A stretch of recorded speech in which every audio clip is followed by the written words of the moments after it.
नितेश राज हैं। सब्सक्राइब और लाइक करें। आपका मिलने का पता रसूलपुर रोड तेहटी चौक। DJ नितेश भाई तेहटी पूरब टोला।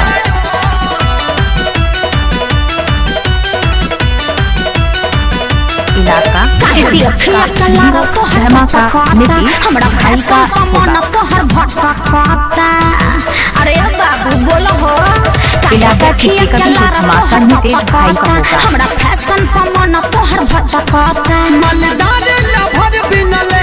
रसूलपुर रोड तेहटी चौक। हई सूट जवन पेन्हले बाड़ू, हई सूट जवन पेन्हले बाड़ू, मतलब कहता है बोल कहवा से किनले बाड़ू। तू सूट जवन पेन्हले बाड़ू, अच्छा बोल कहवा से किनले बाड़ू।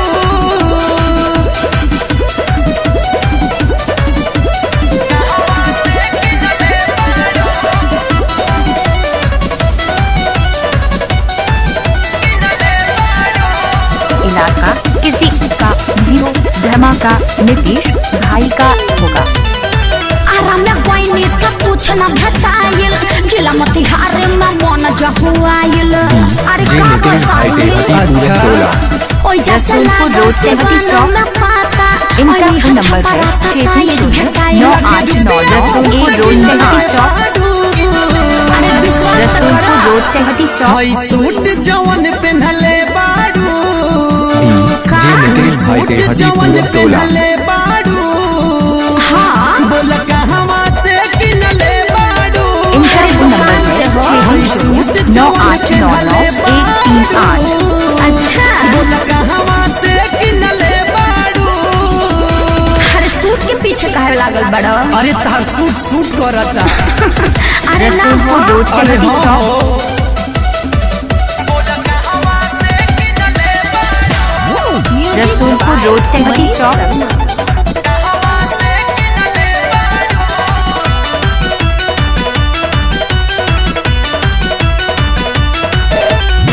एगो तो यार हमर यूपी में बाटे। डले बस सूट कवन दे हमें नया के। अच्छा ओभर होता का। यार सुना परमजीत हमके शॉपिंग करबले। काहे धनंजय तहार छाती फटे। हमरा दिल के करार छिनले बाड़ू। सच में का हई सूट DJ जवन नितेश भाई पेन्हले तेहटी पूरब टोला। इलाका किसी का भी धमाका नितेश भाई का होगा। अरे बोला ना रसूलपुर रोड तेहटी चौक। इलाका किसी का भी धमाका नितेश भाई का होगा। बोल कहवा से किनले इलाका बाड़ू। किसी का हीरो धमाका नितेश भाई का होगा। हमरा फैशन पमन तोहर भटकता। अरे DJ नितेश भाई तेहटी पूरब टोला। देखिए केलार तोहर टपकता। हमरा फैशन पमन तोहर भटकता। मलदार लभर बिनले बाड़ू। अरे ई का कहता रो। हई सूट जवन पेन्हले बाड़ू, हई सूट जवन पेन्हले बाड़ू। मतलब कहता है बोल कहवा से किनले बाड़ू। तू सूट जवन पेन्हले बाड़ू, अच्छा बोल कहवा से किनले बाड़ू। अरे जा जॉन इनका फोन समझो नंबर है अरे हम सब बुझते बानी। 609899138।